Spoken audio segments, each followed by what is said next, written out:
Guarantee ಫಲಾನುಭವಿಗಳಿಗೆ fake ಫಲಾನುಭವಿಗಳಿಗೆ shock. ಮತ್ತೊಂದು ಕಡೆ ಇನ್ನು 20 ಮಂತ್ರಿ ಸ್ಥಾನಗಳನ್ನ ತುಂಬಬಹುದು. ಡಿ.ಕೆ. ಶಿವಕುಮಾರ್ ಯಾರನ್ನು ತುಂಬಬಹುದು ಅಂತ ನೋಡ್ತಾ ಇದ್ದಾರೆ. ಇನ್ನೊಂದಷ್ಟು ಜನ ಮಾಜಿ ಮಂತ್ರಿಗಳು ಆಲಿ ಆಗ್ತೀವಿ ಅಂತ ಕಾಯ್ತಿದ್ದಾರೆ. ಇನ್ನು ಜೆಡಿಎಸ್ ಕಡೆ ಒಂದಷ್ಟು ಕಾಂಗ್ರೆಸ್ ಶಾಸಕರು ಮುಖ ಮಾಡಿದ್ದಾರೋ ಅನ್ನೋ ಪ್ರಶ್ನೆ ಕಾಡ್ತಾ ಇದೆ. ಇದೆಲ್ಲದರ ಜೊತೆಗೆ ಯಾರೋ ತಮ್ಮ ಅಣ್ಣಂಗ ತಮ್ಮಂಗ ಅಧಿಕಾರ ಸಿಕ್ಕರೆ ಸಿಗ್ಲಿಯಪ್ಪ ಅಂತ ಹೇಳ್ತಾರೆ. ಆದ್ರೆ ನನ್ನ ತಮ್ಮನಿಗೆ ಅಧಿಕಾರ ಸಿಗದೆ ಇರೋದೇ ಒಳ್ಳೇದಾಯ್ತು, ಕೆಪಿಸಿಸಿ ಅಧ್ಯಕ್ಷ ಆಗದೆ ಇರೋದೇ ಒಳ್ಳೇದಾಯ್ತು ಅಂತ ರಮೇಶ್ ಜಾರಕಿಹೊಳಿ ಮಾತಾಡಿದ್ದಾರೆ. ಇನ್ನು ಟಿಎಂಸಿ ಬಿಜೆಪಿಯನ್ನು ಮಟ್ಟ ಹಾಕ್ಸ್ತೀನಿ, ಮೊಳಗಿಸ್ತೀನಿ, ಮೋದಿ ಕೆಳಗಿಳಿಸ್ತೀನಿ ಅಂತ ಮಮತಾ ಬ್ಯಾನರ್ಜಿಯ ಸ್ಥಿತಿ ದಿನದಿಂದ ದಿನಕ್ಕೆ ಅಧೋಗತಿ ಆಗ್ತಿದೆ. ಇದೆಲ್ಲಾ ಸುದ್ದಿಗಳು ಇವತ್ತಿನ ಪ್ರೈಮ್ ಟೈಮ್ ನ್ಯೂಸ್ ಅಲ್ಲಿ ಇದೆ. ಟಾಪ್ 10 ನ್ಯೂಸ್ಗಳನ್ನ ಈ ಪ್ರೈಮ್ ಟೈಮ್ ಅಲ್ಲಿ ನೋಡುವಂತ ಸಮಯ. ಎಲ್ಲರೂ ಕಡೆವರೆಗೂ ಈ ಸುದ್ದಿಯನ್ನ ನೋಡಿ. ಜೊತೆಗೆ ನೀವಿನ್ನು ಕರ್ನಾಟಕ ಟಿವಿಯನ್ನ ಯೂಟ್ಯೂಬ್ ಅಲ್ಲಿ ಸಬ್ಸ್ಕ್ರೈಬ್ ಮಾಡಿಲ್ಲ ಅಂದ್ರೆ ಈ ಕೂಡಲೇ ಸಬ್ಸ್ಕ್ರೈಬ್ ಮಾಡಿ. ಎಲ್ರಿಗೂ ಮತ್ತೊಮ್ಮೆ ಸ್ವಾಗತ. ನಾನು ಶಿವಕುಮಾರ್. 5 ಗ್ಯಾರಂಟಿ ಯೋಜನೆಗಳಲ್ಲಿ ಒಂದಾಗಿರ್ತಕ್ಕಂಥ ಗೃಹಲಕ್ಷ್ಮಿಗೆ ರಾಜ್ಯ ಸರ್ಕಾರ ಮೇಜರ್ ಸರ್ಜರಿ ಮಾಡಿದೆ. ಯೋಜನೆಯ ದುರುಪಯೋಗ ಕಂಡು ಬಂದಿರುವ ಹಿನ್ನೆಲೆ ಪರಿಷ್ಕರಣೆ ನಡೆದಿದ್ದು 1,30,00,000 ಗೃಹಲಕ್ಷ್ಮಿಯರ ಪೈಕಿ 3,89,000 ಫಲಾನುಭವಿಗಳಿಗೆ ಭರ್ಜರಿ ಶಾಕ್ ಕೊಟ್ಟಿದೆ. ಪರಿಶೀಲನೆ ನಡೆಸಿದ ಬಳಿಕ ಅನರ್ಹ ಫಲಾನುಭವಿಗಳ ಖಾತೆಗಳಿಗೆ ಹಣ ವರ್ಗಾವಣೆ ಸ್ಥಗಿತಗೊಳಿಸಿದೆ. ಇಲಾಖೆಯ ಮಾಹಿತಿಯ ಪ್ರಕಾರ ಆದಾಯ ತೆರಿಗೆ ಮತ್ತು ಜಿಎಸ್ಟಿ ಪಾವತಿಸುವ 1,94,000 ಮಂದಿಯನ್ನ ಯೋಜನೆಯಿಂದ ಹೊರಗಿಡಲಾಗಿದೆ. ಇಲಾಖೆಯ ಈ ಪರಿಷ್ಕರಣೆಯಿಂದ ಸರ್ಕಾರದ ಬೊಕ್ಕಸಕ್ಕೆ ಪ್ರತಿ ತಿಂಗಳು ಸುಮಾರು 77 ಕೋಟಿ ರು ಉಳಿತಾಯವಾಗಲಿದೆ. ಇನ್ನು ಗೃಹಲಕ್ಷ್ಮಿ ಬೆನ್ನಲ್ಲೇ ಮನೆಗೆ 200 ಯೂನಿಟ್ ವರೆಗೆ ಉಚಿತ ವಿದ್ಯುತ್ ನೀಡುವ ಗೃಹ ಜ್ಯೋತಿ ಯೋಜನೆ ಪರಿಷ್ಕರಣೆಗೂ ಮುಂದಾಗಿದೆ. 2 ದಿನಗಳಲ್ಲಿ ಸರ್ಕಾರದಿಂದ ಈ ಬಗ್ಗೆ ಅಧಿಕೃತ ಆದೇಶ ಹೊರಬೀಳುವ ಸಾಧ್ಯತೆ ಇದೆ. ಇನ್ನು ವೋಟ್ ಇದ್ದವರಿಗೆ ಮಾತ್ರ ಗ್ಯಾರಂಟಿ ಯೋಜನೆ ಕೊಡುತ್ತೇವೆ ಎಂದಿದ್ದಾರೆ. ಈ ಹಿಂದೆ ತರಾತುರಿಯಲ್ಲಿ ಯಾರದ್ದೋ ನಂಬರ್ ಕೊಟ್ಟಿದ್ದಾರೆ. ಹೀಗಾಗಿ ಗೃಹಲಕ್ಷ್ಮಿ ಹಣ ಯಾರದ್ದೋ ಅಕೌಂಟ್ಗೆ ಹೋಗ್ತಿದೆ.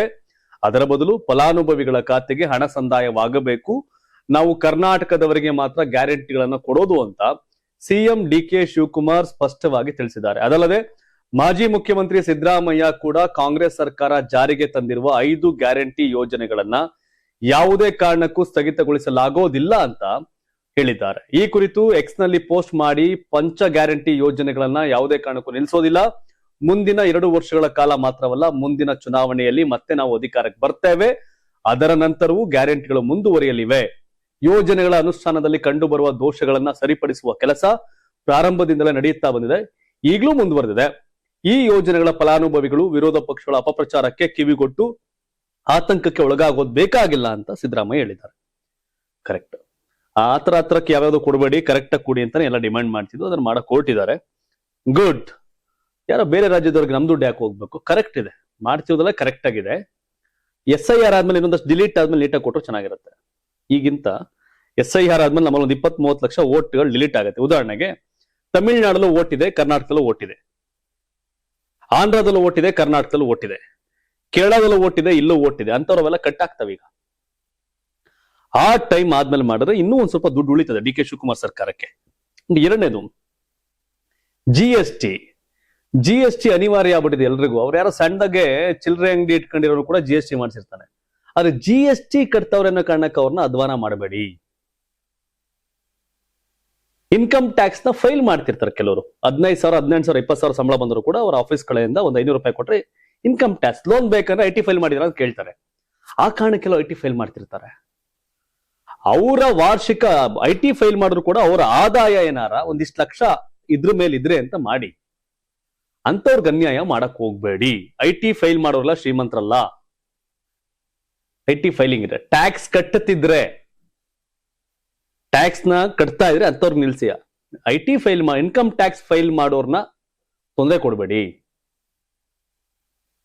ಇನ್ಕಮ್ ಟ್ಯಾಕ್ಸ್ ಫೈಲ್ ಮಾಡ್ಬೇಕಾರೆಲ್ಲ ಟ್ಯಾಕ್ಸ್ ಕಟ್ಟಿದ್ರೆ ಇದಾಗ್ತಿರಲ್ಲ, ಗೊತ್ತಿರ್ಲಿ.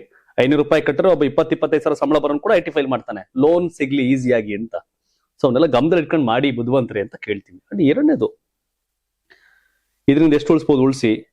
ಅಟ್ ದಿ ಸೇಮ್ ಟೈಮ್ ಲಕ್ಷಾಂತರ ಜನ ಆಟೋ ಡ್ರೈವರ್ಸು, ಎಲ್ಲೋ ಬೋರ್ಡ್ ಡ್ರೈವರ್ಸ್ ಇವರೆಲ್ಲ ಅವ್ರನ್ನ ಅಡ್ಡಾಕಂಡು ಕಲೆಕ್ಷನ್ ಮಾಡೋದು ನಿಲ್ಸಿ. ಫಸ್ಟ್ ಅಡ್ಡ ಹಾಕಿದ್ರು ಅವನ ಹತ್ರ DL ಇಲ್ಲ ಅಂದ್ರೆ DL ಮಾಡಿಸ್ಕೊಡಿ, ಹೆಲ್ಮೆಟ್ ಇಲ್ಲ ಅಂದ್ರೆ ಒಂದ್ಸಲ ಹೆಲ್ಮೆಟ್ ಕೊಡಿ, ವರ್ಷಕ್ಕೊಂದು ಹೆಲ್ಮೆಟ್ ಕೊಡಿ. ಈಗ ಒಂದ್ ಹೆಣ್ಮಗುಗೆ ನೀವು ವರ್ಷಕ್ಕೆ 24,000 ಕೊಡ್ತಿದ್ದೀರಾ, ಗಂಡ್ ಮಕ್ಳಿಗೆ ಒಂದು 12,000 ಕೊಡಿ. ಹೆಂಗೆ? ಅವ್ನ ಅಡ್ಡ ಹಾಕ್ತಾಗ DL ಇಲ್ಲ ಅಂದ್ರೆ ವರ್ಷಕ್ಕೆ ಒಂದ್ಸಲ DL ಮಾಡಿಸ್ಕೊಟ್ರೆ ಮುಗೀತು. ಹೆಲ್ಮೆಟ್ ಇಲ್ಲ ಅಂದ್ರೆ ವರ್ಷಕ್ಕೊಂದು ಹೆಲ್ಮೆಟ್ ಕೊಡಿ. ಯಾರೋ ಎಲ್ಲೋ ಬೋರ್ಡ್ ಕಾರ್ ಓಡಿಸೋನ್ಗಿದೆ ಅವ್ನಿಗೆ ವರ್ಷಕ್ಕೊಂದು 10,000 ರೂಪಾಯಿ ಇನ್ಶೂರೆನ್ಸ್ ಅಮೌಂಟ್ ಕೊಡಿ ಕಾರ್ಗೆ. ಎಲ್ಲೋ ಬೋರ್ಡ್ ಓಡಿಸುವಂತ ಆಟೋ ಡ್ರೈವರ್ಗಳಿಗೆ, ಕ್ಯಾಬ್ ಡ್ರೈವರ್ಗಳಿಗೆ ಕೊಡಿ ವರ್ಷಕ್ಕೊಂದು 20,000. ದುಡ್ಕೊಂಡು ತಿನ್ನೋರ್ಗೆ ಧೈರ್ಯ ತುಂಬಿ ಹೆಲ್ಪ್ ಮಾಡಿ, ಕಿತ್ಕೊಂಡು ತಿನ್ನೋರ್ಗೆ ಅನುಕೂಲ ಮಾಡಬೇಡಿ. ಸೊ ಅದನ್ನ ಮಾಡಿದ್ರೆ ಇನ್ನೊಂದು 5 ವರ್ಷ 10 ವರ್ಷ ಗೆಲ್ಸ್ತಾರೆ ಜನ. ಗಂಡ್ ಮಕ್ಕಳು ಕೂಲಿ ಮಾಡೋರ್ಗೆ, ನಾಲಿ ಮಾಡೋ BPL ಕಾರ್ಡ್ ಎಲ್ಲಾ ಗಂಡು ಮಕ್ಕಳಿಗೆ ಕೊಡಿ, ಹಂಗಾರೆ ಫ್ರೀ ಮಾಡಿ, ಅವ್ರು ಕೊಡಿ. ಗಂಡ್ ಮಕ್ಳು ನೋಡಿ ಬರೀ ಏನ್ ಹೆಣ್ಮಕ್ಳಿಗೆ ನೋಡಿದಂಗೆ, ಹೆಣ್ಮಕ್ಳು ನೋಡಿ ಗುಡ್. ಆಟೋ ಓಡಿಸೋರ್ಗೆ, ಕ್ಯಾಬ್ ಓಡಿಸೋರ್ಗೆ ಅವ್ರಿಗೂ ಏನಾರು ಅನುಕೂಲ ಮಾಡಿ. ಗಾರ್ಮೆಂಟ್ಸ್ ಅಲ್ಲಿ ಕೆಲಸ ಮಾಡೋ ಗಂಡ ಮಕ್ಳಿಗೆ, ಕೂಲಿ ಮಾಡಿ ನಾಲಿ ಮಾಡೋ ಗಂಡ್ ಮಕ್ಳಿಗೆ ಏನೋ ಮಾಡಿ.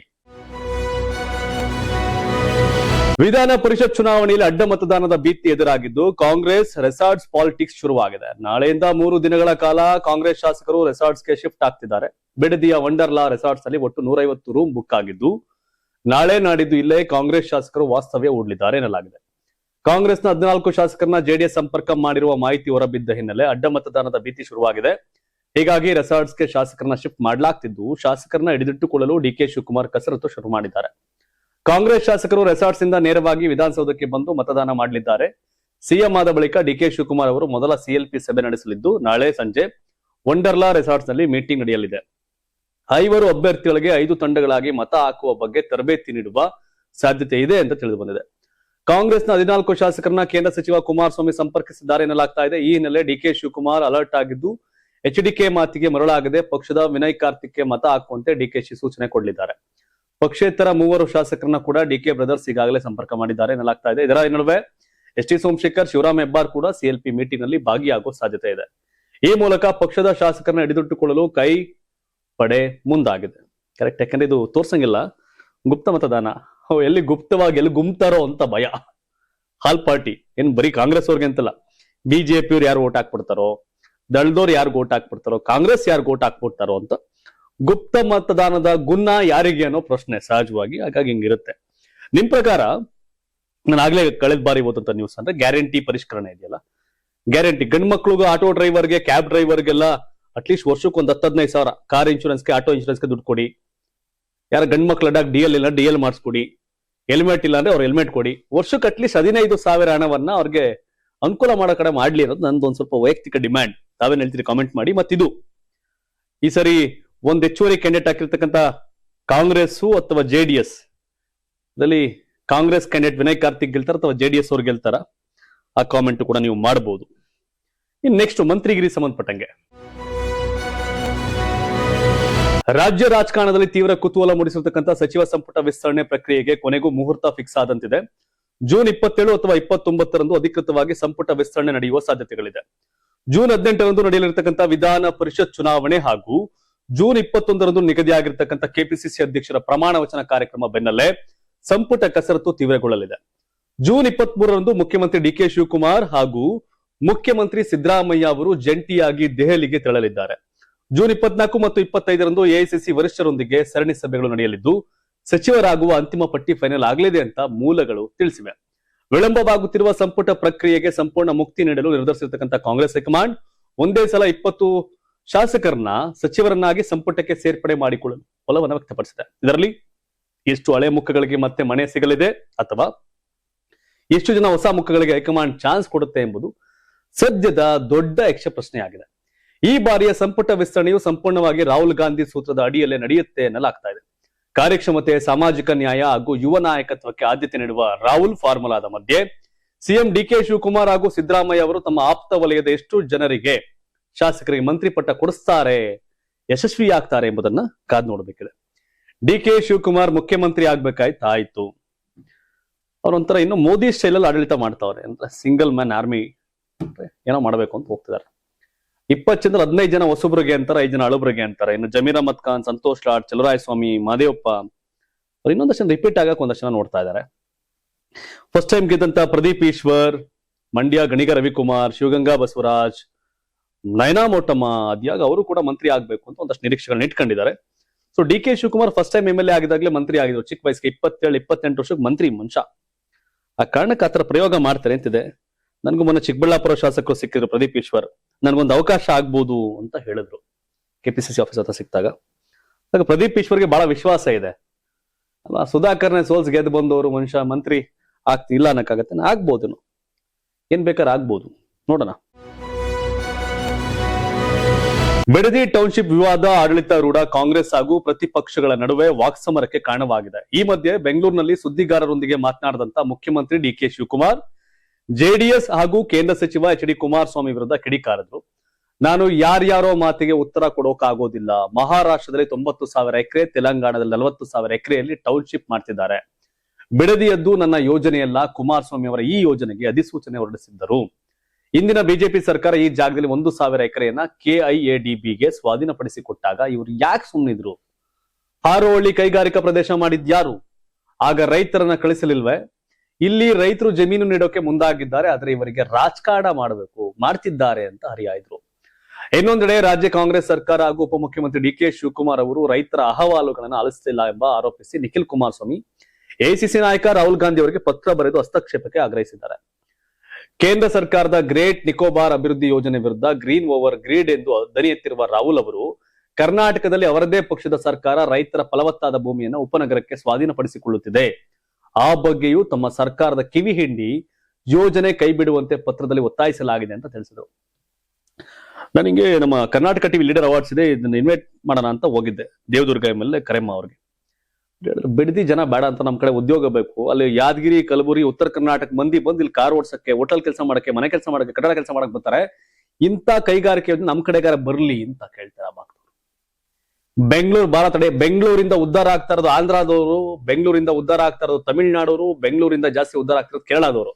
ಇನ್ 50% ನಮ್ಮವ್ರು ಒಂದ್ ಸ್ವಲ್ಪ ಉಸಿರಾಡ್ತಾವ್ರಷ್ಟೇ, ಉದ್ಧಾರ ಆಗ್ತಿಲ್ಲ, ಉಸಿರಾಡ್ತಾವ್ರಷ್ಟೇ. ಆ ಮಟ್ಟಿಗೆ ಬಿಗಿಡ್ದೈತೆ ಬೇರೆ ರಾಜ್ಯದವರಿಂದ. ಬೆಂಗಳೂರಿಗೆ ಒಂದು ಫ್ಯಾಕ್ಟ್ರಿ ಬಂದ್ರೆ 100 ಜನ ಕೆಲಸಗಾರಲ್ಲ, 50 ಜನ ಬೇರೆ ರಾಜ್ಯದವರು, 50 ಜನ ನಮ್ಮವರು. ಅದೇ ಉತ್ತರ ಕರ್ನಾಟಕದಲ್ಲಿ ಫ್ಯಾಕ್ಟ್ರಿ ಆದ್ರೆ 100 ಮಂದಿನಾಗೆ 90 ಮಂದಿ ನಮ್ಮವರೇ ಕೆಲಸ ಮಾಡ್ತಾರೆ ಕನಿಷ್ಠ. ಕರ್ನಾಟಕದಲ್ಲಿ ಒಂದು ಫ್ಯಾಕ್ಟ್ರಿ ಬೆಂಗಳೂರಲ್ಲಾದ್ರೆ ಅದು ಕರ್ನಾಟಕದವ್ರಿಗಿಂತ ಬೇರೆ ರಾಜ್ಯವ್ರಿಗೆ ಲಾಭ. ಕಾರಣಕ್ಕೆ ಬೇರೆ ಮಾಡಿದ್ರೆ ಆ ಕಡೆ ಮಾಡೋದಾಗತ್ತೆ. ಈಗ ಬಿಡದಿ ಅಲ್ವಾ, ಅಟ್ ದಿ ಟೈಮ್ ಘೋಷಣೆ ಮಾಡಿ, ಹುಬ್ಳಿಲಿ 1, ದಾವಣಗೆರೆಯಲ್ಲಿ 1, ಕಲಬುರಗಿ 1, ಬೆಳಗಾವಿ 1 ಅನೌನ್ಸ್ ಮಾಡಿ, ಕೆಲಸ ಮಾಡಿ. ನಮ್ ಜನ ಬಂದಿಲ್ ಬಂದು ಕೂಲಿ ಮಾಡ್ತಾರೆ, ನಾಲಿ ಮಾಡ್ತಾರೆ. ಅಲ್ಲಿ ಒಂದು ಇಂಡಸ್ಟ್ರೀಸ್ ಇದ್ರೆ 5,000 ಎಕರೆ 3,000 ಎಕರೆ ನೀವು ಮಾಡಿದ್ರೆ ಅಲ್ಲಿ ಕೆಲಸ ಸಿಗುತ್ತೆ ಅವ್ರಿಗೆ, ಅಲ್ಲಿ ಯಾರೋ ಮನೆ ಬಾಡಿಗೆ ಹೋಗ್ತವೆ, ಅಲ್ಲಿ ರಿಯಲ್ ಎಸ್ಟೇಟ್ ಜಾಸ್ತಿ ಆಗತ್ತೆ. ಇಡೀ ಕರ್ನಾಟಕ ಉದ್ಧಾರ ಆಗ್ಲಿ, ಬರೀ ರಿಯಲ್ ಎಸ್ಟೇಟ್ ಬೆಂಗಳೂರಲ್ಲಿ ಯಾಕೆ ಆಗ್ಬೇಕು? ಹಾಗಾಗಿ ಅದನ್ನು ಮಾಡಿದ್ರೆ ಆಗತ್ತೆ. ಇನ್ನು ರಾಜ್ಯದಲ್ಲಿ ಮುಂಗಾರು ಕೃಷಿಗೆ ಅಗತ್ಯವಾದ ಗೊಬ್ಬರ ಪೂರೈಕೆಯಲ್ಲಿ ಯಾವುದೇ ಸಮಸ್ಯೆ ಆಗದಂತೆ ಸರ್ಕಾರ ಕ್ರಮ ಕೈಗೊಂಡಿದೆ ಅಂತ ಮಾಜಿ ಕೃಷಿ ಸಚಿವ ಚೆಲುವರಾಯಸ್ವಾಮಿ ತಿಳಿಸಿದ್ದಾರೆ. ಇದೇ ವೇಳೆ ರಾಜ್ಯ ರಾಜಕೀಯದ ಹಲವು ಬೆಳವಣಿಗೆಗಳ ಕುರಿತು ಮಾತನಾಡಿದಂತ ಮಾಜಿ ಸಚಿವರು ಜೆಡಿಎಸ್ ಮತ್ತು ಬಿಜೆಪಿ ನಾಯಕರ ವಿರುದ್ಧ ತೀವ್ರ ವಾಗ್ದಾಳಿ ನಡೆಸಿದರು. ಮುಂಗಾರು ಕೃಷಿಗೆ ಗೊಬ್ಬರ ಕೊರತೆ ಉಂಟಾಗದಂತೆ ಸರ್ಕಾರ ಮುನ್ನೆಚ್ಚರಿಕೆ ವಹಿಸಿದೆ. ಗೊಬ್ಬರದ ಮಿತ ಬಳಕೆಗೆ ಪ್ರಧಾನಿ ಕೂಡ ರೈತರಿಗೆ ಮನವಿ ಮಾಡಿಕೊಂಡಿದ್ದಾರೆ. ಮುಖ್ಯಮಂತ್ರಿ ಡಿಕೆ ಶಿವಕುಮಾರ್ ಅವರ ಆಡಳಿತಕ್ಕೆ ವಿರೋಧ ಪಕ್ಷಗಳು ಸಹಕಾರ ನೀಡಿದ್ರೆ ಉತ್ತಮ ಆಡಳಿತ ಸಾಧ್ಯವಾಗುತ್ತೆ. ಆದ್ರೆ ಕೆಲವರು ಜವಾಬ್ದಾರಿ ಇಲ್ಲದೆ ಮಾತಾಡ್ತಿದ್ದಾರೆ ಅಂತ ಟೀಕಿಸಿದ್ರು. ಆರ್ ಅಶೋಕ್ ಓವರ್ ಆಕ್ಟಿಂಗ್ ಮಾಡ್ತಿದ್ದಾರೆ ಅಂತ ಕಿಡಿಕಾರಿದ್ರು. ಮಾಜಿ ಪ್ರಧಾನಿ ಎಚ್ ಡಿ ದೇವೇಗೌಡ ಹಾಗೂ ಹಿರಿಯ ನಾಯಕ SM ಕೃಷ್ಣ ಅವರ ಬಗ್ಗೆ ಗೌರವದಿಂದ ಮಾತನಾಡಬೇಕು ಅಂತ ಮುಖ್ಯಮಂತ್ರಿ ಡಿಕೆ ಶಿವಕುಮಾರ್ ಹೇಳಿದ್ರು. ಆದ್ರೆ ಕುಮಾರಸ್ವಾಮಿ ಮತ್ತು ಆರ್ ಅಶೋಕ್ ಇವರ ಇತ್ತೀಚಿನ ಹೇಳಿಕೆಗಳು ಆ ಗೌರವದ ಮಿತಿಯನ್ನ ಮೀರ್ತಿವೆ ಅಂತ ಚೆಲುವರಾಯಸ್ವಾಮಿ ಆರೋಪ ಮಾಡಿದ್ರು. ಡಿಕೆ ಶಿವಕುಮಾರ್ ಅವರ ಬಳಿ ಎಲ್ಲಾ ದಾಖಲೆಗಳಿವೆ. ಅವರ ಆಸ್ತಿ ಬಗ್ಗೆ ಮಾತನಾಡುವ ನೀವು ದೇವೇಗೌಡರನ್ನ ಹೊರತುಪಡಿಸಿ ನಿಮ್ಮ ಕುಟುಂಬದ ಉಳಿದ ಸದಸ್ಯರ ಆಸ್ತಿ ತನಿಖೆಗೆ ಸಿದ್ಧರಿದ್ದೀರಾ ಅಂತ ಎಚ್ ಡಿ ಕುಮಾರಸ್ವಾಮಿ ಅವರಿಗೆ ಚೆಲುವರಾಯಸ್ವಾಮಿ ಪ್ರಶ್ನೆ ಮಾಡಿದ್ರು. ಡಿಕೆ ಶಿವಕುಮಾರ್ ಅವರಿಗೆ ಪಕ್ಷದ ಸಂಪೂರ್ಣ ಬೆಂಬಲವಿದೆ, ಅವರಲ್ಲಿ ನಾಯಕತ್ವದ ಶಕ್ತಿ ಇದೆ. 2028ರಲ್ಲೂ ರಾಜ್ಯದಲ್ಲಿ ಕಾಂಗ್ರೆಸ್ ಮತ್ತೆ ಅಧಿಕಾರಕ್ಕೆ ಬರುತ್ತೆ ಅಂತ ಚೆಲುವರಾಯಸ್ವಾಮಿ ಹೇಳಿದ್ರು.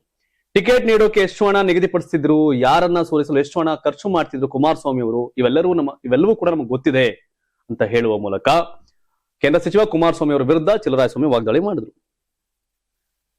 ಕುಮಾರಸ್ವಾಮಿ ಅವ್ರ ಬಗ್ಗೆ ಎಲ್ಲ ಸಾಫ್ಟ್ ಆಗಿದ್ದಾಗ ಮಾತ್ರ ಕುಮಾರಸ್ವಾಮಿ ಅವ್ರ ಬಗ್ಗೆ ಮಾತನಾಡೋದು ಚೆಲುವರಾಯಸ್ವಾಮಿ ಅವರು. ಚೆಲುವರಾಯಸ್ವಾಮಿ ಕೂಡ ಮಂಡ್ಯದಲ್ಲಿ ಲೀಡರು. ಒಕ್ಕಲಿಗ ಸಮುದಾಯದಲ್ಲಿ ಡಿಕೆ ಶಿವಕುಮಾರ್ ನಂತರ ಕೃಷ್ಣ ಬೈರೇಗೌಡ, ಚೆಲುವರಾಯಸ್ವಾಮಿ ಇವರೇ ಲೀಡರು ಆ ಕಮ್ಯುನಿಟಿಗೆ ಕಾಂಗ್ರೆಸ್ ಅಲ್ಲಿ. ಕುಮಾರಸ್ವಾಮಿ ಮತ್ತೆ ಆರ್ ಅಶೋಕ್ ಡಿಕೆ ಶಿವಕುಮಾರ್ ಬಗ್ಗೆ ಮಾತನಾಡ್ತಿದ್ದಾರೆ ಅಂತ ಅವ್ರ ಬಗ್ಗೆ ಮಾತಾಡವ್ರೆ. ನಿಮ್ಮ ಆಸ್ತಿ ಡಿಕೆ ಶಿವಕುಮಾರ್ ಆಸ್ತಿ ಬಗ್ಗೆ ಮಾತಾಡ್ತಿರಲ್ಲ, ದೇವೇಗೌಡದ್ ಬಿಟ್ಟು ನಿಮ್ದೆಲ್ಲ ಅಣ್ತಂದಿರ ಆಸ್ತಿ ಎಷ್ಟೈತೆ ಗೊತ್ತಾ? ತನಿಖೆ ಮಾಡಕ್ ರೆಡಿ ಇದ್ದೀರಾ? ನಾನ್ ರೆಡಿ ಅಂತ ಹೇಳ್ತಾವ್ರೆ. ಇದೇ ನಿಲ್ಲ ಲಕ್ಷಣ ಕಾಣ್ತಿಲ್ಲ, ಮುಂದುವರಿಯುತ್ತೆ. ಹಾಗಾಗಿ ಇದು ಹಳೆ ಮೈಸೂರು ಭಾಗದ ಒಕ್ಕಲಿಗ ನಾಯಕರ ಈ ಗುದ್ದಾಟ ಐತಲ್ಲ, ಇದು ಸದ್ಯಕ್ಕಂತೂ ನಿಲ್ಲಲ್ಲ, ನಿರಂತರ. ರಾಜ್ಯ ಸಚಿವ ಸಂಪುಟದ ಮೊದಲ ಹಂತದಲ್ಲಿ ಶಾಸಕ ಜಮೀರ್ ಅಹಮದ್ ಖಾನ್ ಅವರಿಗೆ ಸಚಿವ ಸ್ಥಾನ ಕೈತಪ್ಪಿದ ಹಿನ್ನೆಲೆಯಲ್ಲಿ ಇಂದು ಬೆಂಗಳೂರಿನ ಪಾದರಾಯನಪುರದಲ್ಲಿ ಅವರ ಬೆಂಬಲಿಗರು ಹಾಗೂ ಅಭಿಮಾನಿಗಳು ಬೃಹತ್ ಪ್ರತಿಭಟನೆ ನಡೆಸಿದ್ರು. ಪಾಲಿಕೆ ಮಾಜಿ ಸದಸ್ಯ ಇಮ್ರಾನ್ ಪಾಷಾ ನೇತೃತ್ವದಲ್ಲಿ ಜಮೀರ್ ಅಹಮದ್ಗೆ ಅವರಿಗೆ ಸಚಿವ ಹಾಗೂ ಉಪಮುಖ್ಯಮಂತ್ರಿ ಸ್ಥಾನ ಕೊಡಬೇಕು ಅಂತ ಒತ್ತಾಯ ಮಾಡಿದ್ರು.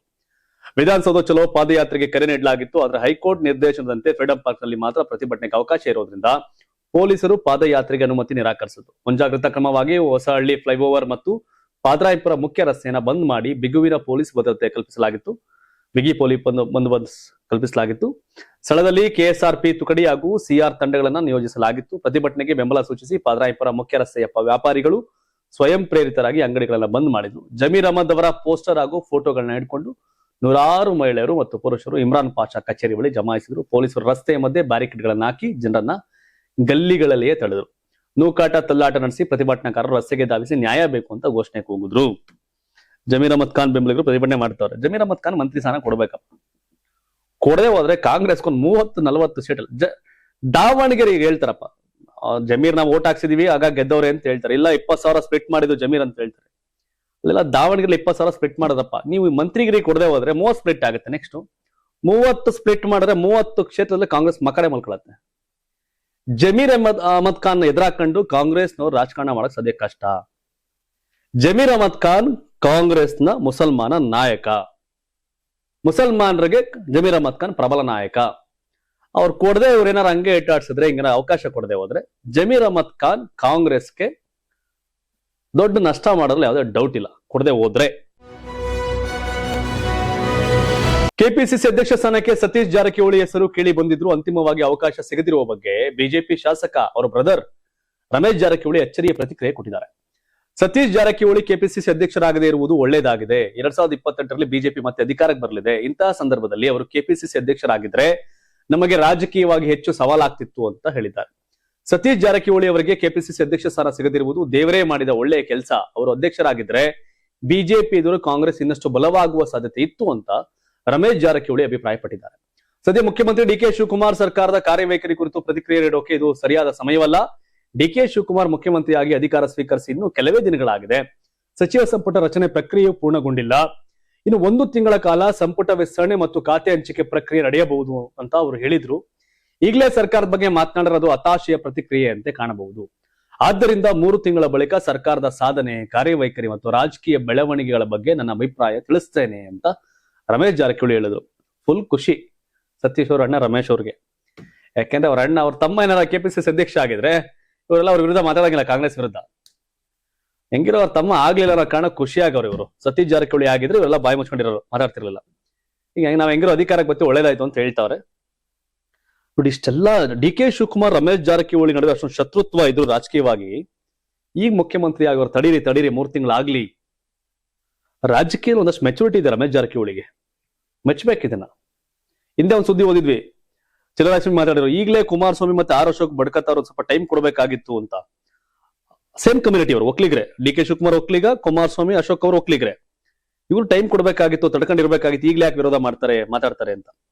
But Ramesh Jarkiholi D K Shivakumar ಅವರ ಶತ್ರು ಆದ್ರೂ ಸಹ 3 ತಿಂಗಳು ಸುಮ್ನಿರೋಣ ಅಂತ ಹೇಳ್ತಾರೆ. ಒಬ್ಬೊಬ್ರದ್ದು ಒಂದೊಂಥರ ನಿಲುವಿರುತ್ತೆ.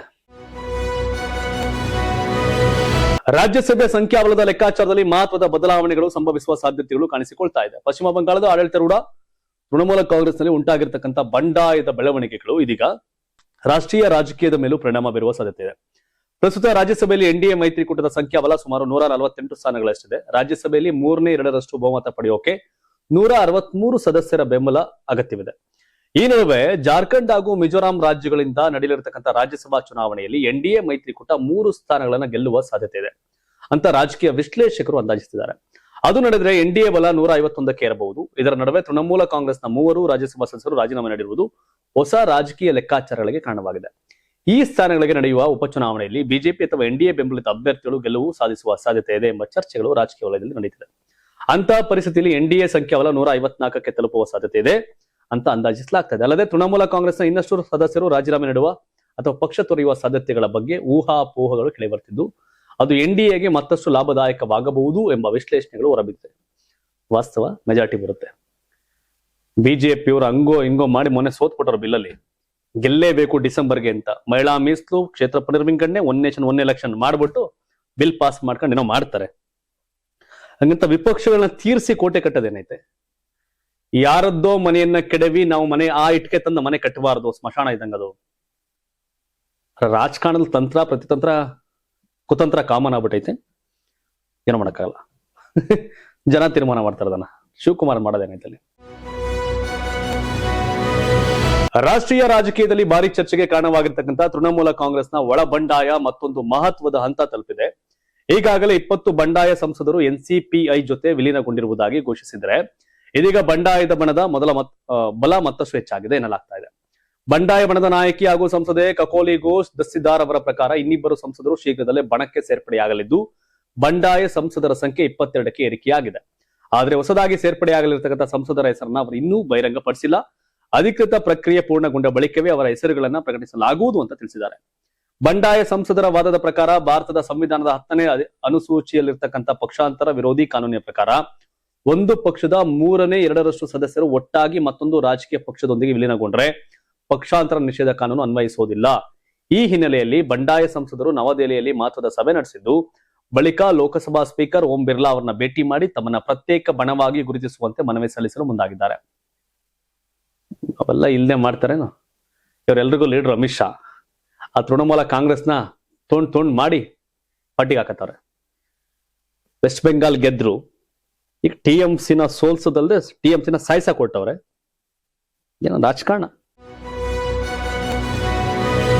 ತೃಣಮೂಲ ಕಾಂಗ್ರೆಸ್ನಲ್ಲಿ ಉಂಟಾಗಿರ್ತಕ್ಕಂಥ ಬಂಡಾಯದ ಬೆಳವಣಿಗೆಗಳು ಮತ್ತೊಂದು ಮಹತ್ವದ ತಿರುವು ಪಡೆದುಕೊಂಡಿದೆ. ಆರಂಭದಲ್ಲಿ ಬಂಡಾಯ ನಾಯಕರು ತಮ್ಮ ಪಕ್ಷದೊಂದಿಗೆ ವಿಲೀನಗೊಳ್ಳುವುದನ್ನ ವಿರೋಧಿಸಿದ್ದ ಎನ್ಸಿಪಿಐ ನಾಯಕರು ಇದೀಗ ತಮ್ಮ ನಿಲುವು ಬದಲಿಸಿಕೊಂಡಿದ್ದಾರೆ. ಎನ್ಸಿಪಿಐ ಅಧ್ಯಕ್ಷ ಉತ್ತಿಯಾ ಕುಂಡು ಅವರ ವಿರುದ್ಧ ಗಂಭೀರ ಆರೋಪ ಮಾಡಿದ ಪಕ್ಷದ ನಾಯಕ ಶಾಂತನು ಡೇ ತೃಣಮೂಲ ಕಾಂಗ್ರೆಸ್ನ ಬಂಡಾಯ ಸಂಸದರನ್ನ ಪಕ್ಷಕ್ಕೆ ಸೇರಿಸಿಕೊಳ್ಳಲು ಹಣದ ವ್ಯವಹಾರ ನಡೆದಿದೆ ಅಂತ ಆರೋಪ ಮಾಡಿದರು.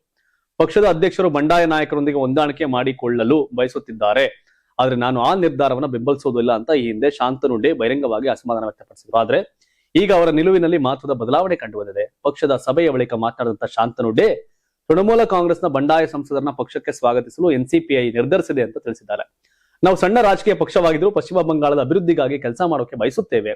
ಈ ಹಿನ್ನೆಲೆಯಲ್ಲಿ ಹೊಸದಾಗಿ ಸೇರ್ಪಡೆಯಾಗುತ್ತಿರುವ ನಾಯಕರನ್ನ ಸ್ವಾಗತಿಸಲು ಪಕ್ಷ ನಿರ್ಧಾರ ಕೈಗೊಂಡಿದೆ ಅಂತ ಅವರು ಹೇಳಿದ್ದಾರೆ. ಇದೇ ವೇಳೆ ಪಕ್ಷದ ಅಧ್ಯಕ್ಷ ಉತ್ತಿಯಾ ಕುಂಡು ಹಾಗೂ ಖಜಾಂಚಿ ಶೆವ್ಲಿ ಕುಂಡು ಸಭೆಗೆ ಹಾಜರಾಗಿರಲಿಲ್ಲ ಎಂಬ ಮಾಹಿತಿನ ಅವರು ಕೊಟ್ಟಿದ್ದಾರೆ. ಇವ್ರು ಯಾರೋ ಕುಂಡು ಪಂಡು ಗೊತ್ತಿಲ್ಲ, ಬಟ್ ಈ ಪಾರ್ಟಿ ಹೆಸರು ಯಾರು ಕೇಳಿರಲಿಲ್ಲ, ಎನ್ಸಿಪಿಐ. ಇವ್ರಿಗೆ ಚೆನ್ನಾಗಿ ಎಂಪಿಗಳು ಬರಲಾಗಿ ಅವ್ರ ಪಾರ್ಟಿಗೆ ಚೆನ್ನಾಗಿ MP ಬಲ ಬಂದೈತೆ. ಯಾವ ಮದುವೆಗಳು ಗೊತ್ತಾಗ್ತಿಲ್ಲ. ಬಟ್ ಏನ್ಯಾವ ರಾಷ್ಟ್ರ ರಾಜಕಾರಣ ಬೇರೆ ದಿಕ್ಕಲ್ಲಿ ಸಾಕ್ತಾ ಇದೆ. ಕೇಂದ್ರ NDA ಬಲ ಆಗ್ತಾ ಇದೆ, ಬಲ ಮಾಡ್ಕತ್ತವ್ರೆ, ಅಂದ್ರೆ ಬೇರೆಯವ್ರು ಕರ್ಕೊಂಡು ಸೇರ್ಸ್ಕತ್ತವ್ರೆ. ರಾಜಕಾರಣ, ಈ ಕಾನೂನುಗಳು ಒಂಥರ ಚಾಪೆ ಕೆಳಗೆ ನುಗ್ಗೋದಂದ್ರೆ ಇವರು BJP ಅವ್ರು ರಂಗೋಲಿ ಕೆಳಗೆ ನುಗ್ತಾರೆ. ನೀವು ತಾವೇನ್ ಹೇಳ್ತೀರಿ ಬಗ್ಗೆ ಕಾಮೆಂಟ್ ಮಾಡಿ. ಧನ್ಯವಾದ. ಇದು ಕರ್ನಾಟಕ ಟಿವಿ, ಕನ್ನಡಿಗರ ಧ್ವನಿ.